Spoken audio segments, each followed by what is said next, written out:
on the TV screen?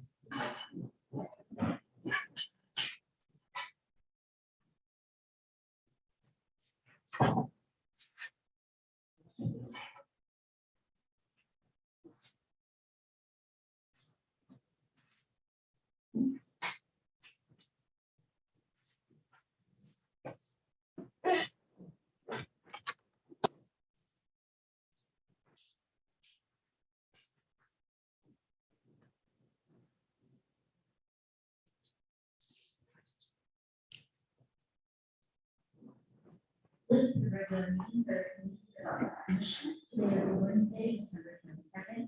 And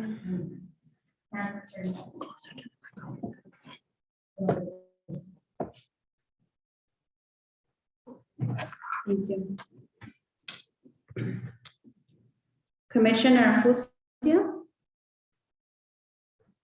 Commissioner Covington? Present. Commissioner Frazier? Commissioner Le? Commissioner Martinez? Commissioner Santana? Present. Commissioner Oliva? Commissioner Martinez Valbuena? Thank you. Have quorum. And just a reminder, when you speak on the, make sure that the microphone is on and really close to it so that we get better recording. Thank you. being a quorum, this meeting is officially called to order. Please rise for the pledge of allegiance.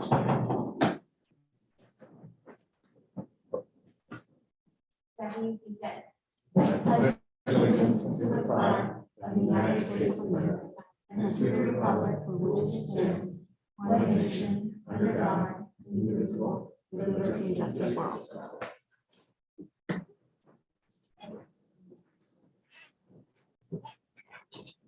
At this time, members of the public may address the Community Development Commission regarding any non-agenda items within the subject matter jurisdiction of the committee.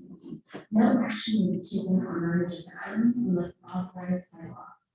Does the public have any comments they wish to share with the commission? Please know that you have 3 minutes to speak. I have none.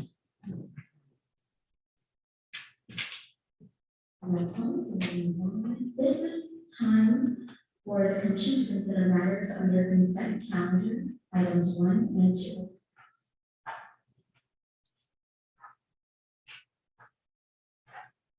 Do I have a motion to consider items 1 and 2? Let's move it. Do I have a second? All those in favor say aye. Aye. Aye.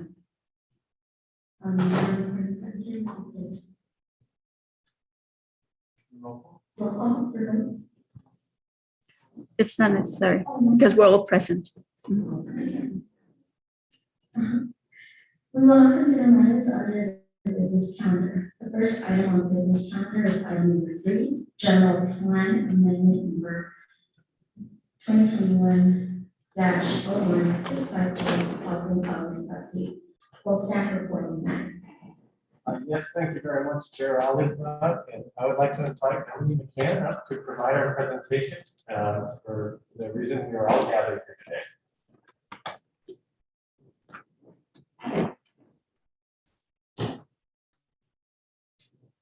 Good afternoon. Can you hear me all right? So number one, we wanted to say thank you for taking your time to come out today so close to the holiday. So my name is Melanie McCann. I'm the principal planner with the city's division and working closely with Ricardo Soto, who's the senior planner and project manager on the project. So we're working closely as well as with Judson's and some of his staff to get on the team to help out with this. So we appreciate the opportunity to come and give you an overview of the housing element. And let's see, we'll start with the next slide if you like.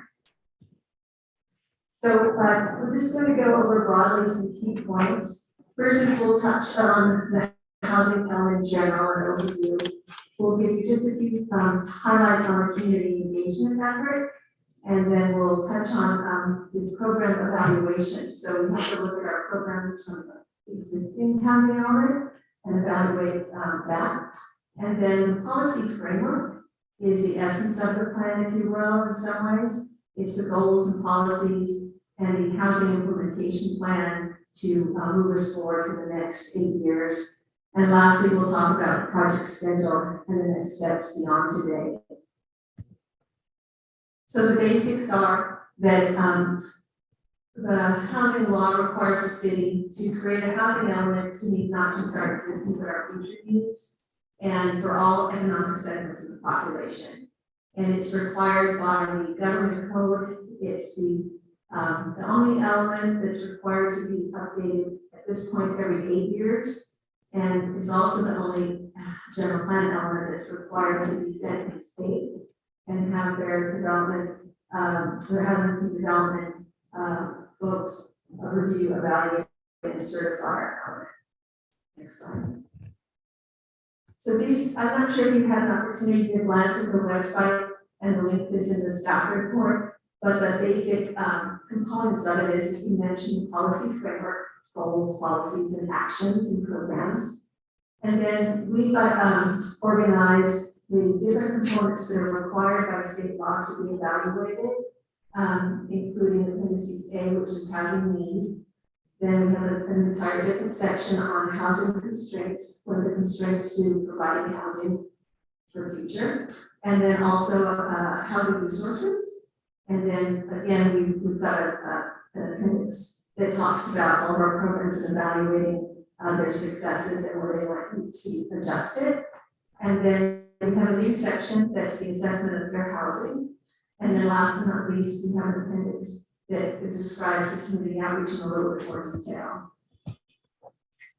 So all of our outreach for today is on one slide, but we wanted to acknowledge as a foundation for the housing element, the work that's done with CBA through the consolidated plan is also an opportunity for the community to stay engaged on housing issues.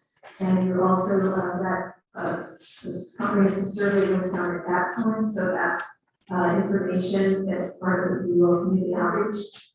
As part of our larger general plan update, so for those that may or not be familiar, we're moving forward on a broader general plan update that includes 11 elements, however you want to do the 12th element. But as part of that, we did a substantial amount of outreach, particularly in environmental justice communities over the last year, and housing and safe and sanitary housing was one of those topics that's covered in that issue, as well as open space and other quality of life considerations.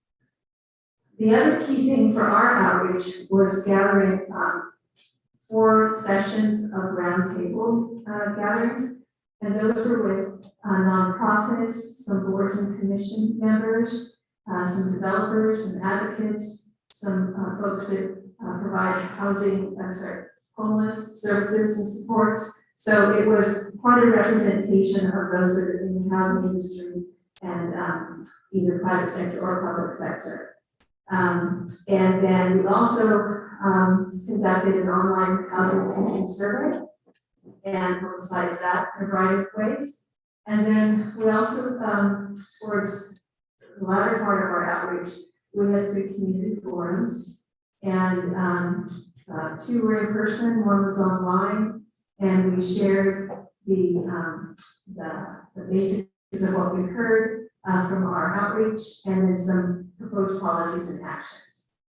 And then along with that, we had 2 to 3 study sessions with the Planning Commission to walk them through the same information what we heard and to get them grounded and prepared to be comfortable taking action, which they did just recently.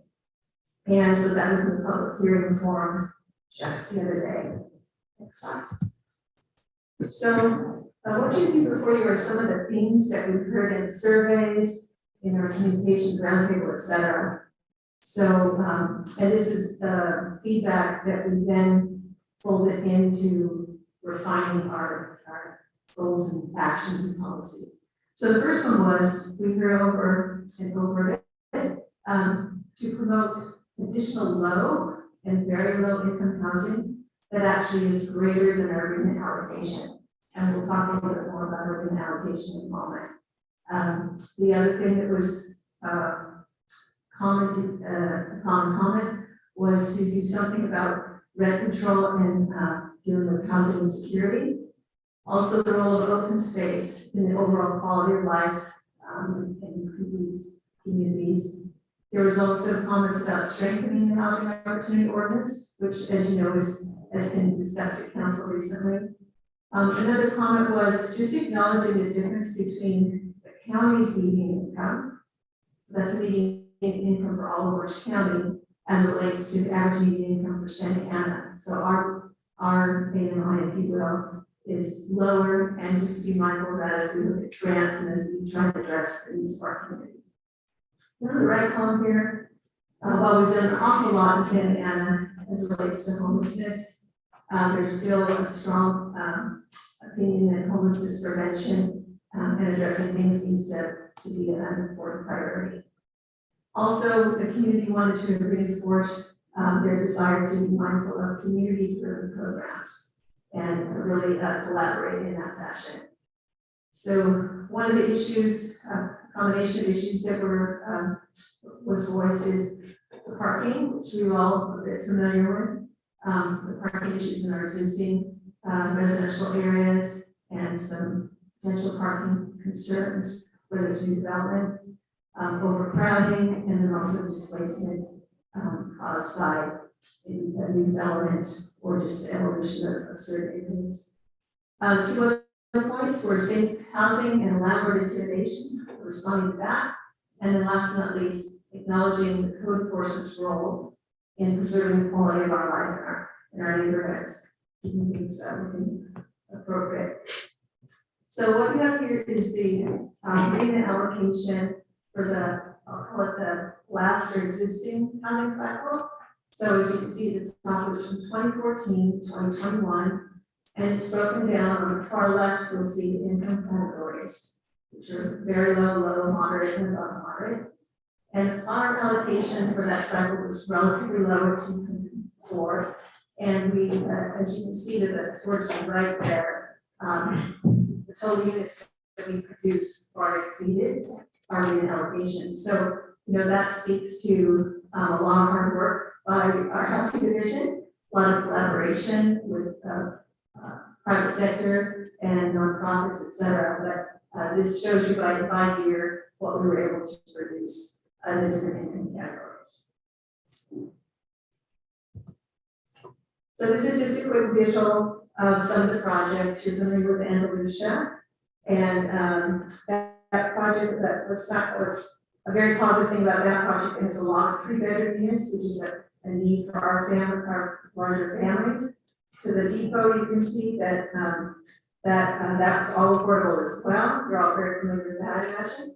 And the Mars Collective, and the two on the bottom are market rate projects. The one on the left, bottom left, is over in Red Hill Dyer area, the Heritage. It's about 1,200 units, and the project on the bottom right is 35 detached single family that are over along Harbor Boulevard. So we've had quite a lot of development and a lot of new opportunities for housing for our community.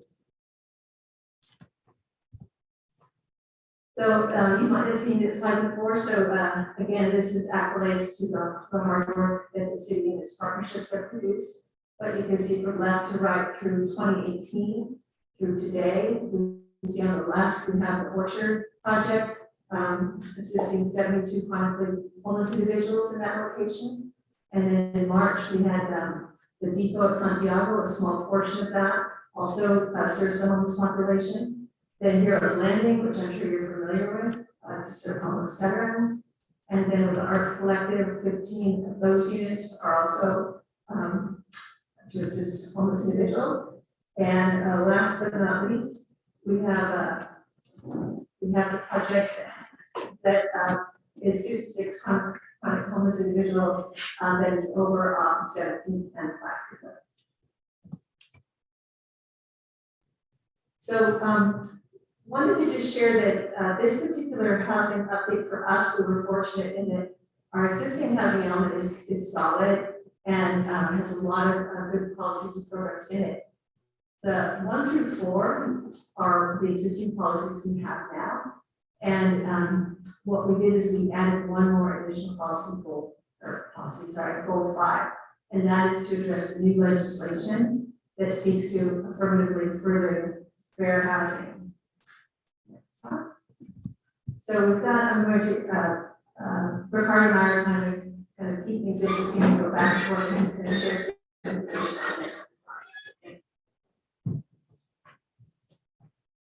Thanks, Aaron. You mentioned, AB 686 passed in 2018, which required all housing element updates include a section called an assessment of fair housing. The primary purpose of the assessment is to analyze barriers that restrict housing access and choice. Based on that analysis or assessment, the housing element is then supposed to commit to addressing those issues that are identified through policies and programs in the element itself. The other way that the element is supposed to address the issues that are identified through the analysis is through selection or identification of housing sites for future lower income housing products that don't make those contributing issues any worse or exacerbate them in any way. Next slide, please. So in the assessment, which you probably take a look at, there's a number of maps in there. I believe there's over 10. I'm share just a handful of 3 maps. Just to go over how we use the maps and how they fold into the assessment. So this sample slide here shows the percentage of overcrowded households by census tract in Santa Ana. And using the map, we can then start to identify which parts of our community are suffering from overcrowded households. So if you look at the map, overcrowded households tend to be located in the central part of the city. And in the darker blue areas, you can see where that condition is a bit more acute. And if we go to the next slide, please. This map here illustrates renter households that are considered housing burden or pay more than 30% of their income toward housing. And if you look at here in the darker or brighter red areas or census tracts, you can see where those percentages tend to be higher. And if you go to the next map, please. This is a similar map, but it identifies homeowner households that are also considered housing burden or paying more than 30%. And if we take a look at, say, for instance, just this small sample, you can then start to see kind of a pattern building of where you see some of these issues kind of getting more prevalent and overlapping each other, which tend to be in the central part of the city, just north of the downtown area, and then also south of downtown and southeast in a couple of neighborhoods there. Next slide, please. So using the spatial analysis in the element, we then take that and create or drafted goals, policies, actions to try to address those issues that were identified. So this goal 5, is the goal identified as being new to the element. And I'll just read goal 5, affirmatively for housing. Affirm, promote, and implement social justice and equity in the provision, type, and affordability of housing and the availability of services. So that's the goal that aims to address the issues. And under that goal, there's a host of policies and actions that's supposed to effectuate that change and make it a reality. Next slide, please.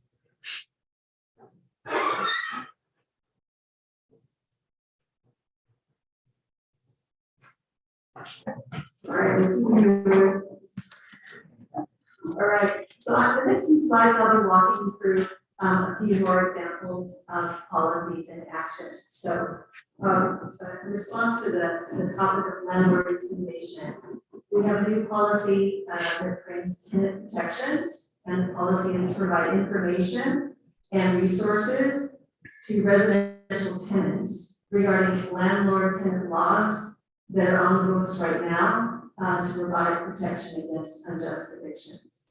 So with that frame in mind, we have 2 actions to help towards that. The first one, action 52, is to hold annual small apartment management workshops. And the intention there is to train and educate not just the property owners or homeowners association, but property managers and even the tenants of the best practices out there related to property management, neighborhood safety, and again, the landlord-tenant responsibilities, so education and awareness on all levels. Action 52 is to partner with legal assistance organizations to provide legal clinics for tenants on tenants' rights and recourse for intimidation and unjust evictions. On the topic of displacement, we have a timely policy, if you will, given council's recent actions over the last few months on housing stabilization. And that policy that's affirming our general plan is to support measures that address impacts not only to private but also public development that may result in some form of displacement from existing affordable housing. So 2 new actions to support that is the adoption of the rent stabilization ordinance, which has taken place. And then the next one is to identify funding and partner with community-based organizations to support the community land trust program. So if you have questions on that later, I think that's what the semester does. Next slide. On the topic of overcrowding, longtime issue, Sarah and I, we try to approach it in a number of different ways over the years. So the policy here that's new is to facilitate the development. So it's one solution, facilitate the development of affordable accessory dwelling units and additions and improvements to existing homes to expand them in such a fashion to alleviate the overcrowded housing conditions that are existing. And 2 actions to support that more specifically are to explore opportunities for funding to assist lower and moderate income households to be constructed as ADUs. And then the next action looks like we've got a few good numbers there, but to collaborate with other local jurisdictions, because we're all going through this together, as well as state HCD, to identify the best practices to monitor those ADUs and their true affordability level, and to create incentives to encourage those ADUs to be covenanted, which I'm sure you're familiar with, to have their affordability maintained.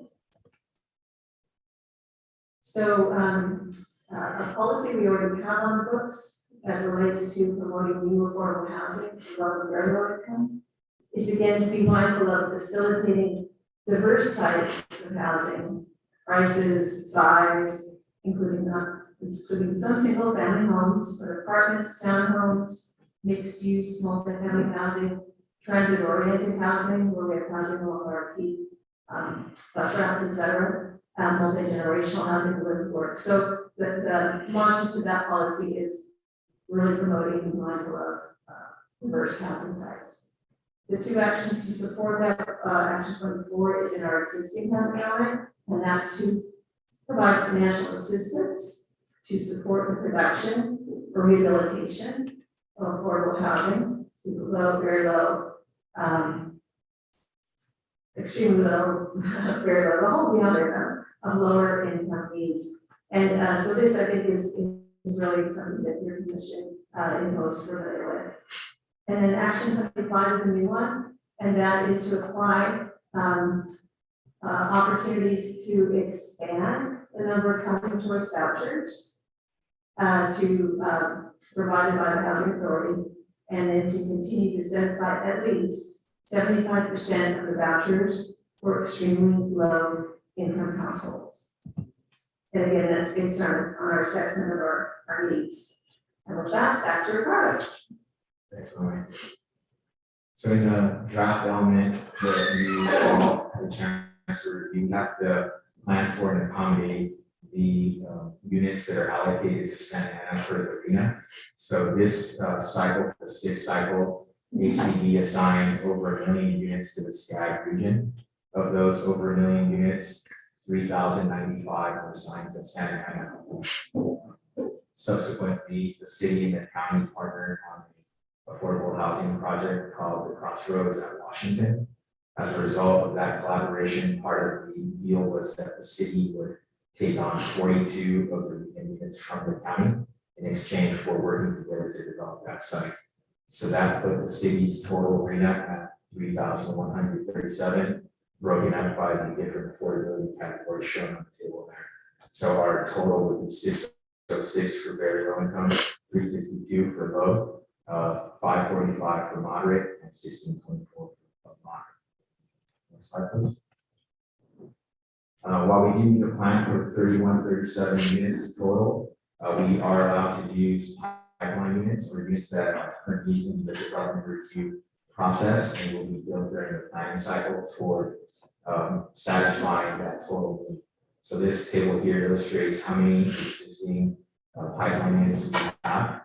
And in addition to that, we're also allowed to take a look at the number of accessory dwelling units that we project based on existing development trends to be constructed during the planning period toward satisfying that total. So that's the third line item there on the table you see. So based on existing development trends, we anticipate there being over 500 ADUs constructed in Santa Ana. However, instead of applying the total 500, we took a more conservative approach should that trend not continue and we start to taper off. So we're only applying 360 ADU credit toward satisfying our reno base and then broken up into the categories that you see there. In addition to that, the last item, moderate pipeline. One of the other things we looked at was we conducted a survey of over 1,500 market rate units in the city that were recently constructed and leased. What we found was that just over 4% of those units were being rented out in the moderate category without there being any deed restriction, incentive, or anything. So just based on market conditions alone, we were seeing 4% in the moderate income category. So applying that 4% to the above moderate pipelines that we had takes us to 203. So we built that into what we're projecting now. Question? Sure. Yeah, great, thank you. Quick question, Kurt. The AD numbers are pretty low. I thought there was a new state law that is encouraging more cities to create and develop ADs. There are a number of different laws that are in place. So like I was mentioning, based on existing development trends, we anticipate there being over 500 ADUs constructed during the planning period. However, much like other things, it tends to be more like a bell curve, right? Like you start to get that built up demand that wasn't allowed to pass and explodes in the development initially. And then maybe over time, as the properties that have sufficient space to build one, or property owners that can afford one start to tailor off, then you start to see less and less of them being developed. I'm sure I'm explaining that correctly now, but we're not sure exactly where we're at on that bell curve. So to take more of a conservative approach to how many we're building into the projection, we took a percentage of what we anticipated. So with revive money and CARES money, because I know there's a lot of folks, homeowners who have not officially registered their dwelling units or ADUs or JDUs to the city. Has there been an initiative to like scrub the legal list? So, you know. There is actually, we can get into that in the Q&A, but in the draft itself, we're proposing a program to actually, similar to like what LA did with like an amnesty program where we go out and try to canvass the city to try to see where there are maybe some unpermitted units built and try to see if there's ways that we can legalize them to address health and safety risks. That's where your numbers will change significantly. Yeah, so this is just the projection for built into the arena. That's not to say that we're not going to get more or we can't get more. So that's definitely potentially an option. And also when some of the programs that we have built into come on online, especially the pre-approved plan set program, you may blow this number out of the water. Okay, great, that's my question. Thank you. I did. Yeah, it might be taking a little bit on topic for the presentation, but it does deal with ADUs. Sure. I know a couple people that are trying, or have been trying, still are trying, to get the permit process in the city. Okay. One of which is an old friend of mine that has been trying now for 9 months and still hasn't got to where he needs to be. If we're focusing part of our presentation on future development ADUs, how can we streamline the permit process? Because a lot of other people I've talked to become just so frustrated, they say, heck. So how do we make it easier for our residents to build an ADU and get it to the city? So it's a number of different ways that can be done, but specifically to the persons that you mentioned that's experiencing some challenge. I actually drafted the ordinance and kind of processed a number of them, so if you want to have the person reach out to me, I can help guide them through the process. But more in general, as far as what the city can do, what the planning division is doing, one of the programs that I just briefly mentioned was having a program where there's already plans that have been screened and approved by planning and the building division. So hopefully when we get to the program rollout, we can get to a point where a property owner can come in and say, I want plan A, and then walk out with the permit back. Would you mind, Ricardo, if I gave him just this one part of your personal office number? You're right, I actually have my business card here to share with everyone after the presentation today. Fine, thank you. Any other questions on that topic? Question on that, pre-plan, sure, would that be, incorporated into the outlook bill or? Your microphone is not on. Oh, I'm sorry. So my question here is that pre-plan, would that be able to work with multiple other type of,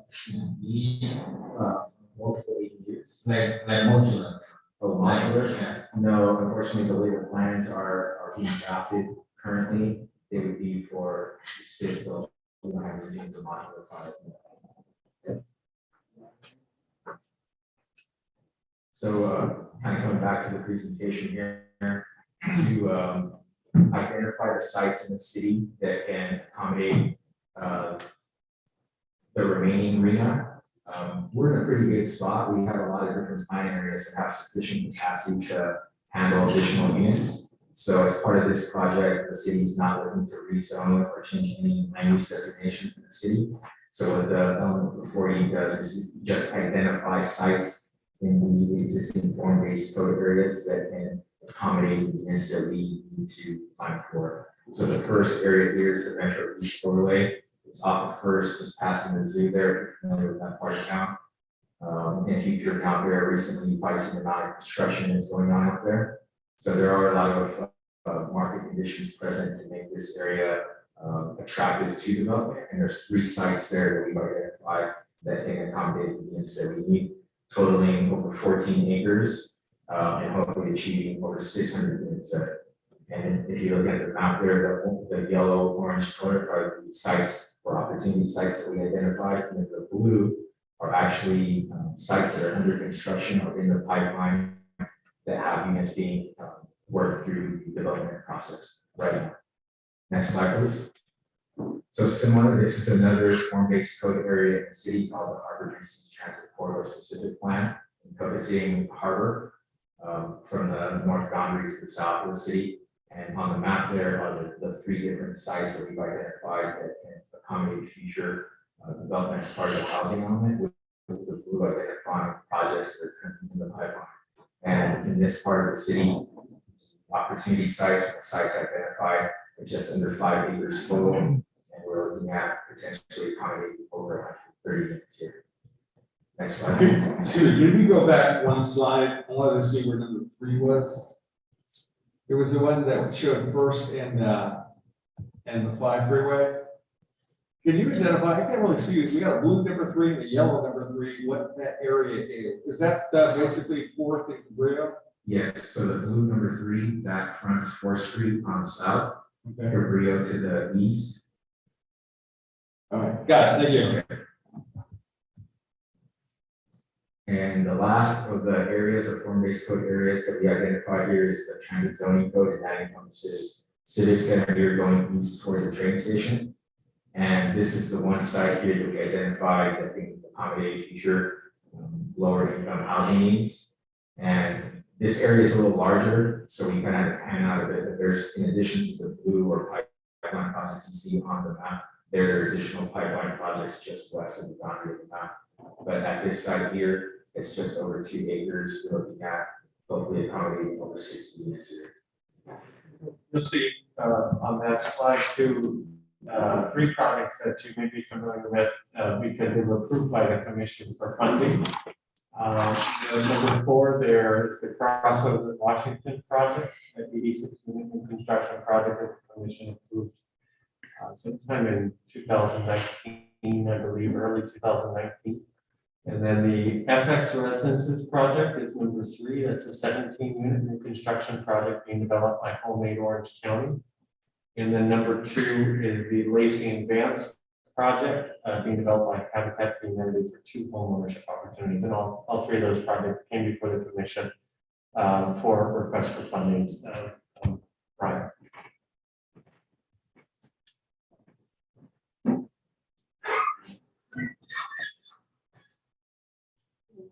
Mayor exercise, so we're going to So, when we had planning commission on the 20th, we actually got our response letter from HCD and their review, and we were meeting all the requirements of the state. And so we do have a 14-page letter, which is similar in size to most of the other cities. There's maybe 1-page letter too. And these are some of the things that we need to address before we can get certified by the state. So these include a little bit more information related to assessment of fair housing. So the maps that Ricardo showed, we need to add additional maps. And they also want us to look at the trends from a regional perspective, or at least a surrounding perspective. So we'll be introducing additional maps that show, for instance, overcrowding and what those characteristics are by census tract for the cities around San Diego, just for perspective. Also, for our special needs housing, they want us to just clarify a little bit more, and we sent in a lot of information to share on that. So we're just going to clarify a little bit more the services that we have for the various homeless population, and then also they wanted clarification on how we're going to update our ordinance. So just real briefly, we have an ordinance now that says where future emergency shelters can be located in the process, and it includes buffer requirements. The state no longer allows buffer requirements, so you can't say it has to be 300 feet from school. You can't do that with 300 feet from residential. You can't do that. So we need to rework it so that we can just make sure we can state law, etc. We're also asked for some more clarification on some programs, potentially like the ADD programs, given a little more clarity on some of the programs that are underway, like those pre-approved plans. We just need to give it a little more information so they realize what we're progressing on. And then as it relates to those housing opportunity sites, those yellow ones, we also need to overlay those sites with the different characteristics that are being evaluated in the fair assessment. So concentration of poverty, concentration of ethnic populations, and income levels, et cetera. So we have to go through and refine that a little bit more. The idea is that they want cities to be mindful of where we're putting new housing, or where are you putting it? You know, ideally you're putting it in areas that are higher rich resource areas. Our city in general is not a high rich resource area because we have some our demographics have some challenges, but we're very rich in resources as far as being on transit corridors. We're a little light on open spaces, you might know. So, but the intention is as I understand it from HCD, is to go back and look at our sites and just be able to put in perspective what the backdrop is on some of those fair housing considerations. So with that, this is our almost final slide. So as I mentioned, we got the ACD letter on the 20th, which is also moving to planning commission. They voted to recommend approval to council. We are planning to hear up for council February 1st. In the meantime, we'll be making adjustments to the draft and re-releasing it for the public to look at before it goes to for council adoption. And then we will be submitting it February 11th. That's the deadline, if you will. October is if you will, the deadline is in state law, but it gives you a certain amount of grace period, which takes us up to February 11 is our target. And then, as I mentioned on the right column, we'll be re-releasing it with making changes that HCD has asked for. And then, for the second review, HCD will be requiring 60 days to go through that, and we'll be working with them on that. And so we have two roads, if you will. One is going to get to council and be adopted, and then we'll continue to work with HCD to get certified and blessed. And that will allow us to keep in good status so that we can apply for certain grants that require each other certified house. So with that, I think the next slide is just providing finalized information, link to the eligibility package that before, and the last slide is just the notice. So we're happy to answer any questions, and we appreciate your time. There's a lot of information on this.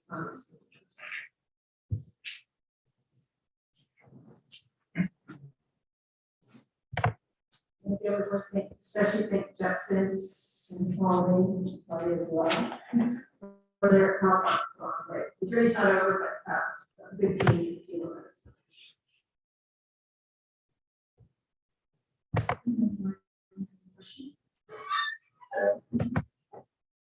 Thank you. I have a few questions. So I'm gonna start with two and then I'll make my way back there.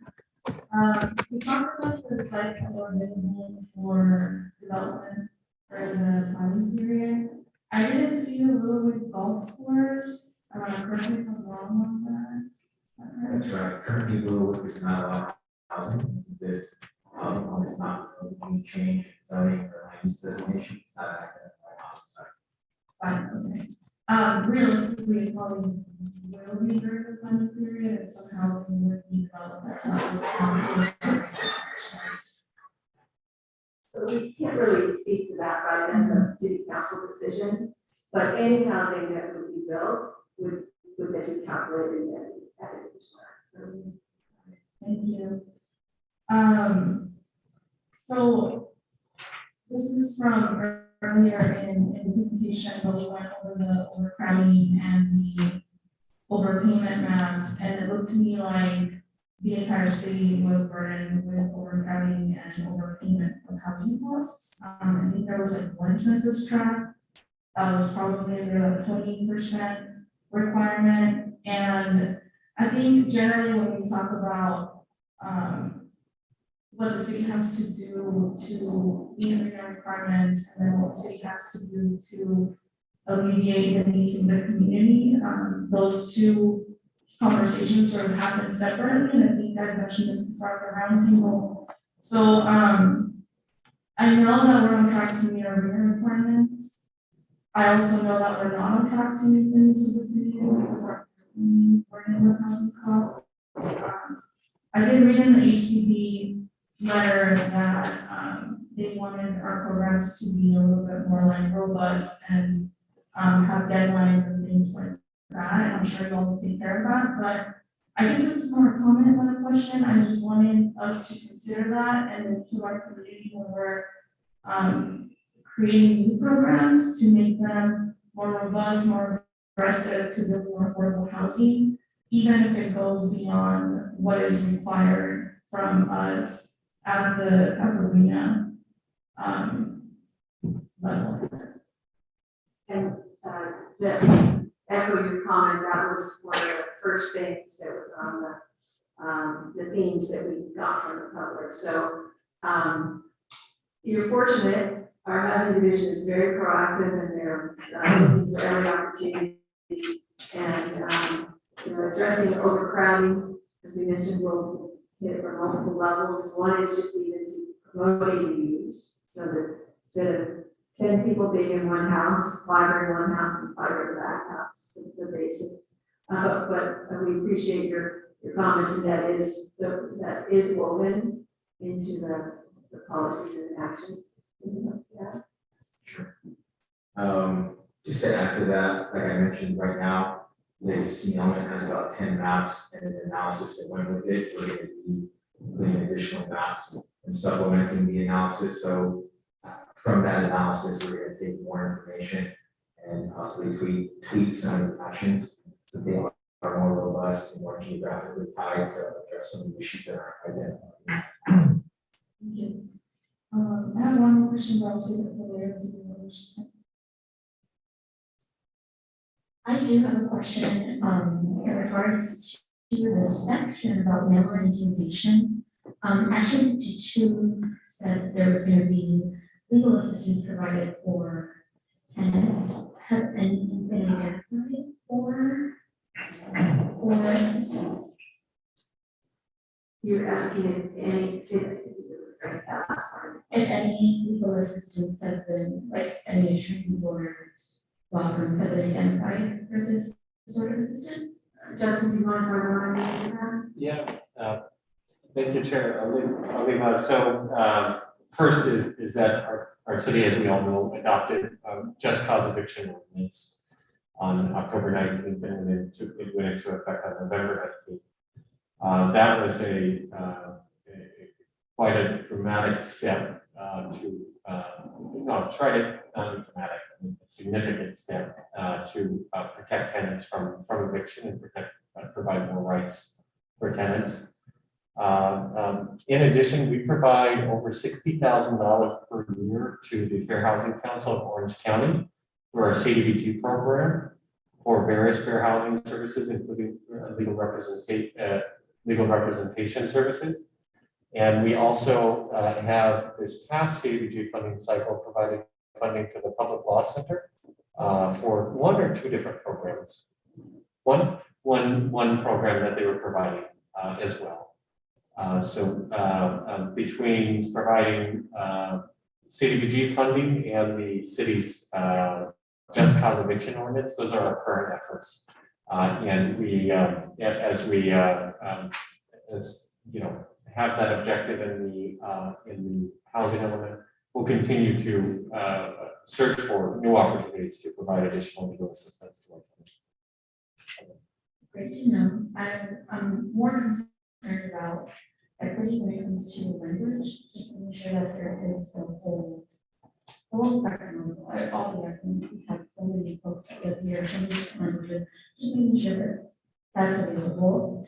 My other question was if there have been any community-based organizations that have been identified that are just cause eviction, potential displacement, or is it just going to be organizations that can just volunteer whenever this happens?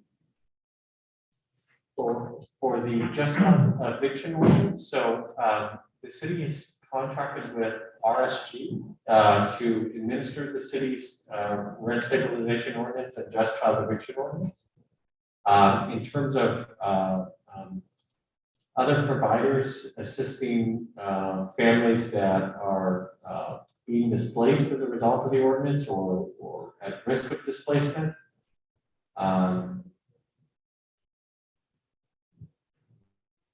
we I can't think of anything off the top of my head, but I know we provide funding for organizations that ensure that families remain stably housed. I can't think of exact examples right now, but yeah. Thank you.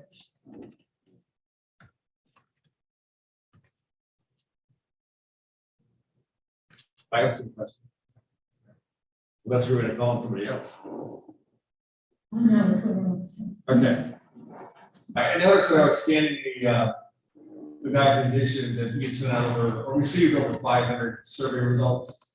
Basically, I know the homelessness situation was on there, the overcrowding issue was on there. Could you expand on some more of the comments there that maybe were some of the higher points?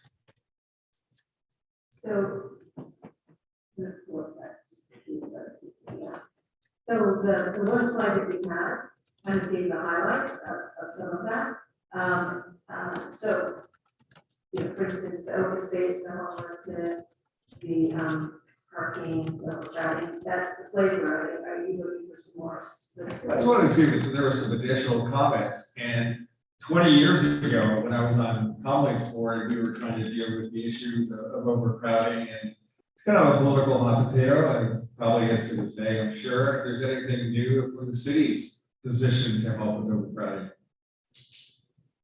So again, at this point, we are looking, as I mentioned earlier, at solutions like accessory dwelling units and expanding how, facilitating the expansion of houses so that you won't have so many people back in there. But as you know, it's a much bigger, broader issue. If your neighbor owns it and a resident as well, if your neighbor happens to have another family living in the house, there's only so much code enforcement can do. So it really is something that we, bigger picture, we're looking at increasing people's wages through education or whatever that, multiple paths are.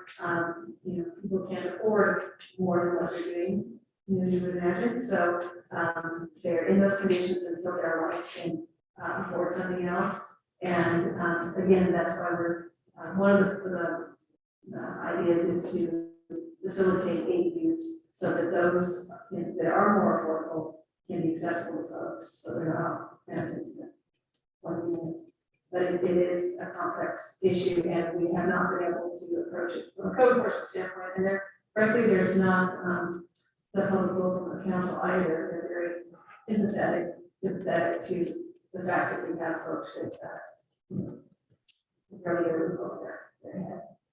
Yeah, I know it's a kind of a sad situation. That's pretty much where we left it 20 years ago.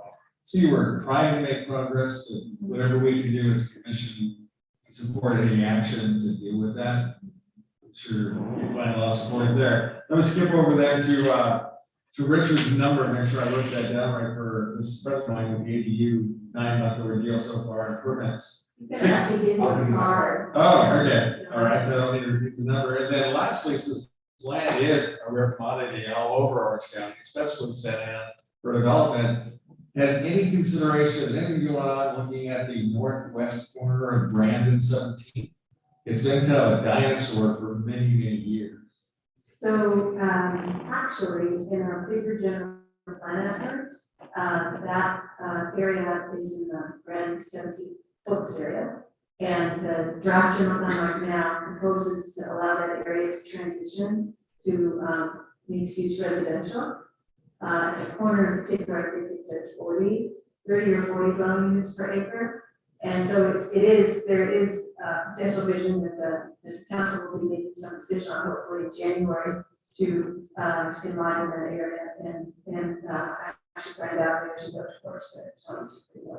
Is there any truth to where the old food for less used to be, the vacant for years, and Walmart is considering some new development there? I've not heard that rumor, but I would imagine that, yes, I have not heard that rumor. Okay. I do. Certainly. And I would particularly appreciate your comments about some of the that's had challenges with the approval process. So Sure. when we're trying to touch spaces with that person, we're always looking for self-reflection on what did they go through that could be improved for processes and permits and stuff. So, Appreciate that. He actually just called me last night, so perfect time. very good. So I guess the question, what was going to determine the housing opportunity site? What we can use to determine that some like the sites are? So I think you're asking how do we select those sites? One of the things, and Ricardo can chime in as well, one of the things that we looked at was, has there been any development interest in these sites around town? So we talked to our current development folks that are regularly with developers or real estate folks that are interested in looking at it. And so that was one of the things we did, is we looked, where's the pulse moving, that was one criteria. And Some of the other items are the size of the parcel. If they're, it's too small or too big, it might draw a different type of development than what we're hoping to achieve for the types of housing we're looking for. And the other would be the either zoning or development standards that are currently in place that would allow facilitate that type of development. So the factor select we also currently have zoning standards that would allow for multi-family, actually lower income units to be developed there. So we're kind of just going through that checklist and making sure all of that. And then just to add to that too, state parts and show our analysis, so we also look at what's the land value compared to the building value. So we have some more data to confirm that site is. Have we increasing the neighbors around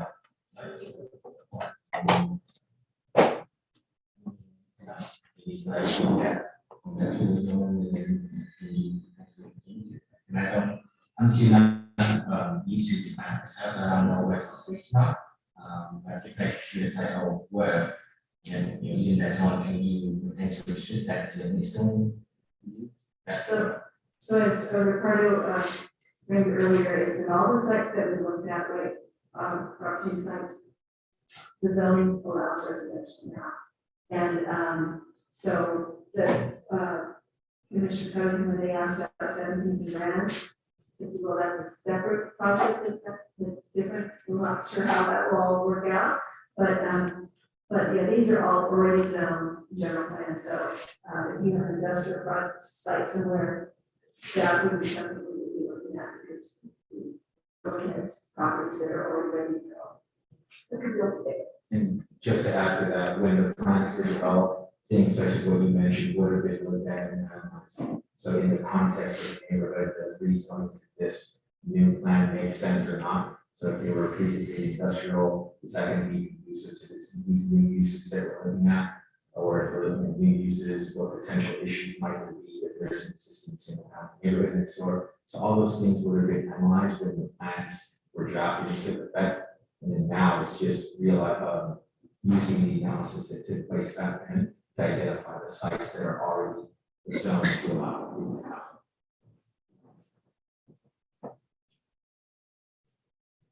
Sorry for speaking a little bit flat, so feel free to ask questions for clarification.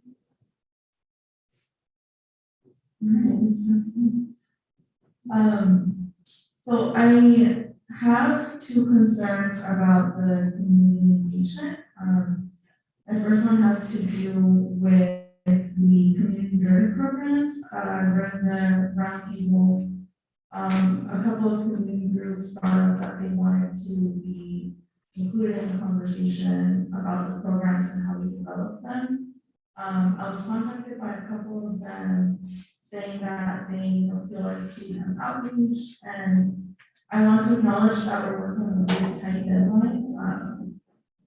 I feel it, and I know that everything's February 11th, but I do think that there's that feeling that that the community groups haven't been made a part of the process to develop the goals. So I kind of wanted to see if staff had a plan to include those groups, to be a part of the edits that we're going to make based on the HCD letter.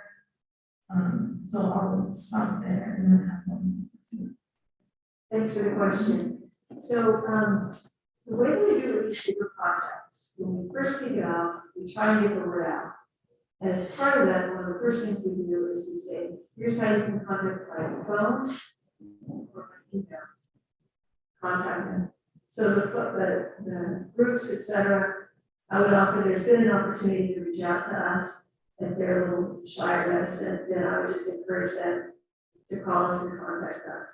And for those that were asked to be on that list, anytime there was something that was coming up, typically for the housing owner, workshop or community, something or other, we would either snail mail them if they didn't give us emails, or we would email them.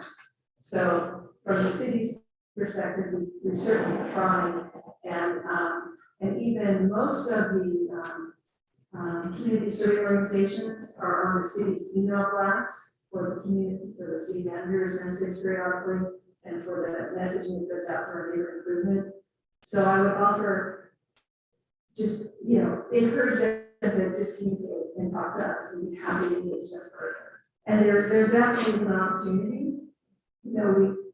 Anytime there's an opportunity, until it's adopted by council and or certified by. and state. Yeah, so we encourage them to reach out. I'm happy to talk to them. And I know we haven't reviewed it yet, the Kennedy Commission did submit a letter to HCD. We haven't reviewed it yet, but maybe those are some sentiments. But, you know, we have a pretty good relationship with State Reviews and Kennedy Commission. I've talked to them personally a couple times about our outreach and things. So, you know, we just want, there's always more we can do. So we just look forward to strengthening those relationships and listening and working together. Thank you. And then this is sort of related, but I know that, so we submitted to HCD on October 21st, I believe. And that's when the housing element was made available for public review, is that correct? Yeah, so it's my understanding that that doesn't comply with the law. Again, I acknowledge that we've kind of been running against the clock to get this done. But I think that there are requirements about how long we want to give residents to review the element. And so we're here till the end of December, and this has to be finalized by February 11th, because that's when we have to submit it to HCD, I believe. And so we have about 2 months, not even 2 months, probably a month and a half to get that done, which means that we need to make edits and still give time for public review, a fair amount of time. So I just kind of wanted to hear about your guys' plan to manage that timeline, because it's pretty tight. Thanks for the question. So, Ricardo's going to double check when we release the draft. The one thing I want to kind of mention, which has been pretty interesting, because I worked on a couple of different housing cycles for the city, and we had very few comments by the public. And even the planning commission, we had study sessions, very few people participated. So, you know, there's a lot going on in the world these days, and so I think people are going a lot of directions, but I would offer the opportunity, as the narrative is there, so maybe there's just more communication, but so we First draft was published on the website on October 11th. We subsequently presented the item to the planning commission. We got some feedback from members of the planning commission during that hearing, and also members of the public during that hearing. We then took that feedback, revised the draft, and we published on the 21st. The one that's published on the 21st was the one that was sent to this. and I think to add to that, the outreach that we did do communicated the changes that we were proposing. So those community housing on the forums that were done prior to October were also an attempt to get the word out, tell people what's going on. So so from a required standpoint, there's no conflict that I'm aware of. HCD encourages that you have it out for your drafts out for a longer amount of time, but there's not a statute towards that. So again, our approach was to, every time we have an opportunity to have a community forum, get the word out, share the essence of the changes. Like we did tonight. We feel that those are the essence of the changes, those are the framed issues, and those are opportunities for people to come out and say, no, I disagree, I just want as well. So that opportunity has been going on for a good amount of time, I would say. I do see in the HCD letter that, I mean, they did make a mention at the end of the letter that the city wasn't compliant with that requirement of putting the housing element out. So maybe it's just a matter of clarification on when things were actually released. It's more suggestion. For one of our we got a comment that was similar to that, and eventually they required that we clarified how public comments were incorporated into the housing element. I know they didn't make that comment yet, but if I can suggest like an appendix just saying this was a comment, this is how we address it in the housing element, that could probably save some time. And that was one of the questions we had a conversation with the HCD contact, and they specifically asked, well, do you have some written comments of the public? And we really didn't have I mean, as far as written comments, very few, so, but I appreciate your comment there, we go back and look at the different opportunities we had for outreach and how we responded. Thank you. Any additional questions?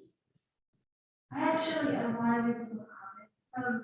I think it's very important to make sure that there's no language barriers and there's much diversity in communicating, especially to the very low income communities who probably aren't informed, maybe having workshops for them to understand, because much of this for them probably is they don't really realize that these things go on. So having those for example, workshops or something that you guys can look into that, looking and trying to educate people so they can realize and step in, because as I'm hearing right now, there's not much community engagement, so that could be a way to help. Also reaching probably out to educate the district, maybe they could do something, because parents, they try to reach out to students, they reach out to parents to really, spread these things. And social media also. A lot of people on social media, that community a way to spread out and, let people know these resources and let people help us. Appreciate your comment work. City as a whole is always looking for how to reach the folks that don't typically engage, and it's a challenge. So that's why those grassroots communities and certain organizations are really helpful and really key. So whenever we have these kinds of things, we try and get the word out to those groups, encourage them to reach their folks. But social media is something that we use, but we need to keep working on that. And as Ricardo just mentioned too, for all of our workshops, we had Spanish, Vietnamese translation. Mind you, there's other languages out there in cities, so actually, I think we have time to go into as well. But point well taken, there's a lot of work to be done, and a lot of folks have also tried to start. Do I have a motion to approve item number 3, general plan amendment? 6, cycle housing element update. I think the action is just in the files, not just, Does staff have any comment they wish to share with the commission? On this item?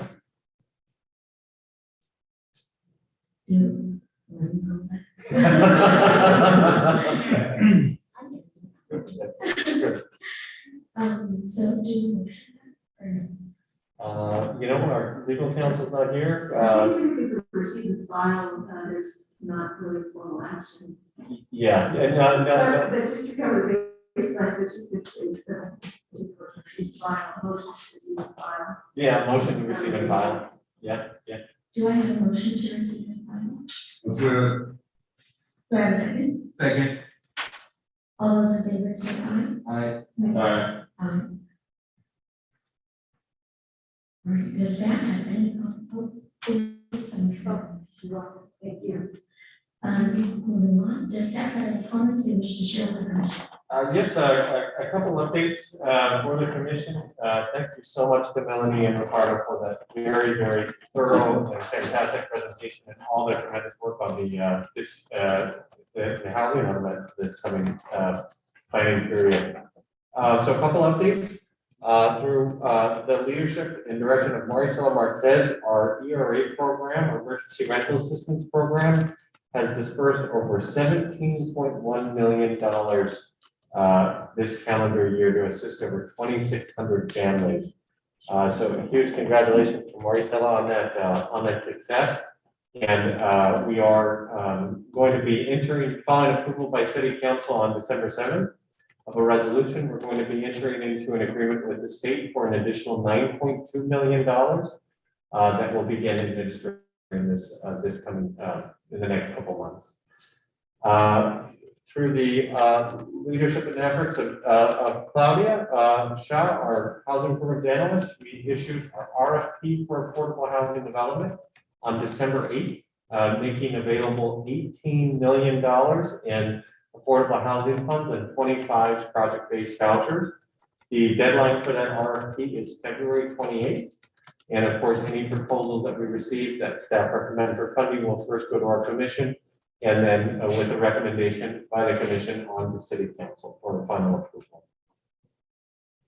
The FX Residences project, the loan agreement, density bonus agreement, ground lease agreement, deferral of impact fees agreement, and I think those are the big four, was approved by city council on December 7th, and the project will be having a groundbreaking forthcoming in the next couple of months, and we'll keep the commission apprised of that date and time.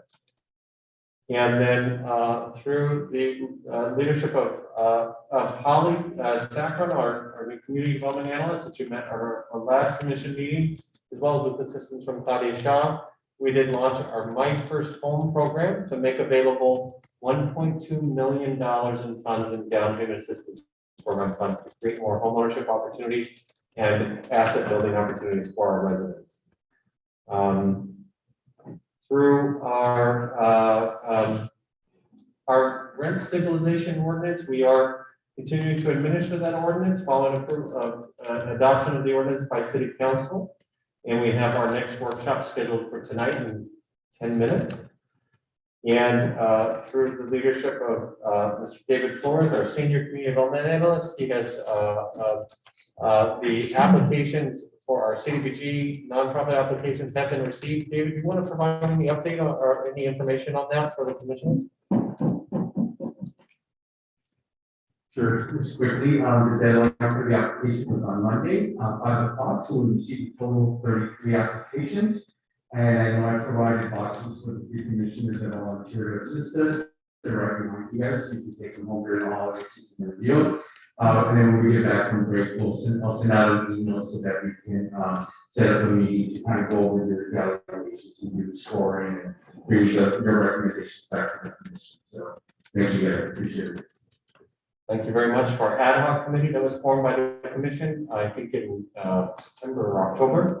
And we will have 2 special meetings in January, on January 25th and January 27th, from 3 to 7 o'clock, likely. Subject to change on the exact time, but the meeting dates January 25th and 27th, where the entire commission will hear presentations from each nonprofit organization that submitted a proposal. It's one of our largest processes each year, and one of the most important, together with the RFP for affordable housing development as well. And the next city council meeting on January 18th, we should see likely a new senior tenant commissioner being sworn in. And look forward to that happening on January 18th. And then finally, we hope you received our holiday newsletter from our housing authority that we sent out. We wish everybody a very happy holiday on this next week. Thank you, guys. Your commission members, please note that no member will speak more than once until all had an opportunity to speak. Also, the commission may vote to limit our comments to 2 minutes each. If we feel the need. Anyone have any comments?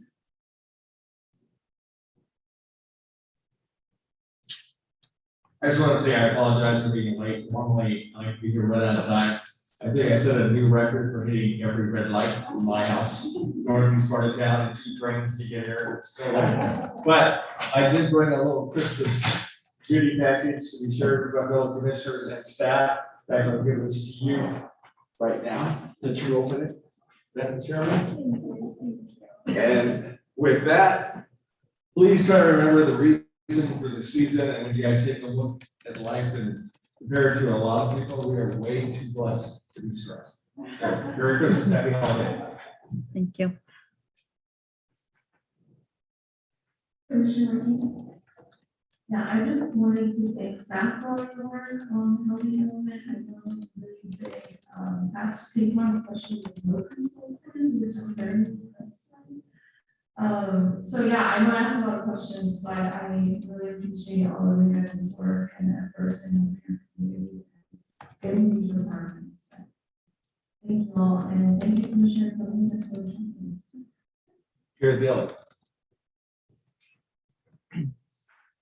Just a quick comment, and I want to first thank to the staff for the report, part of Melanie, for being so.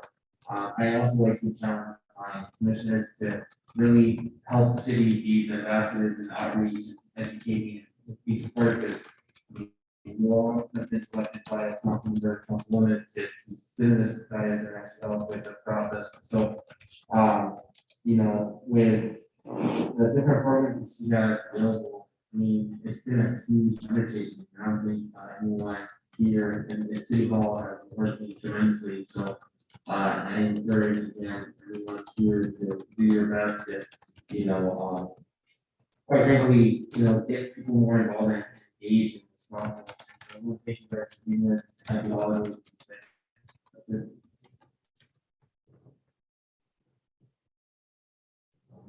Want to say, thank you, everybody, and thank you all.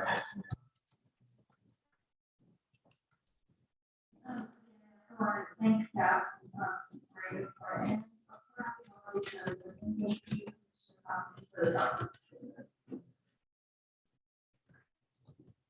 I will say this in all the companies, thank you, staff, for everything that you've done for us, and for all the hard work you put in. We'll be reviewing. And thank you so much. This meeting is adjourned, and the next special meeting is going to be for Tuesday, January 25th, 2026 at 3 p.m. Thank you. Good night, everyone. Eugene, share. They're all individually wrapped, so you can dig in there and grab some.